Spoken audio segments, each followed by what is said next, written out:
বাবু আপনার নাম বলুন। আহমদ মোল্লা। আহমদ মোল্লা। হ্যাঁ। আপনার বয়স কত? বয়স 67। হ্যাঁ 67। জোরে বলুন। 67।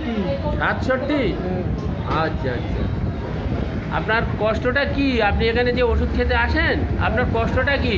বিশ্বাস হ্যাঁ বিশ্বাস খুব ঘন হয়, নামাজ হয় না। জোরে বলুন। বলুন। বিশ্বাস খুব ঘন হয়, নামাজ হয় না। নামাজ পড়তে অসুবিধা হয়? হ্যাঁ। আচ্ছা আচ্ছা, আপনি এখানে কতদিন ওষুধ খাচ্ছেন? এখানে খাচ্ছি প্রায় 1.5 মাস। 1.5 মাস খাচ্ছেন? হ্যাঁ। খেয়ে আপনার উপকার হয়েছে কি? হ্যাঁ। হ্যাঁ হ্যাঁ উপকার হয়েছে? হয়েছে।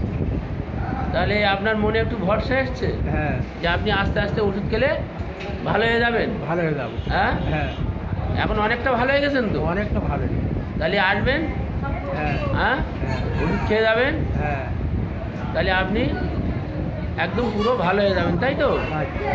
ঠিক আছে, আসবেন। চোখটা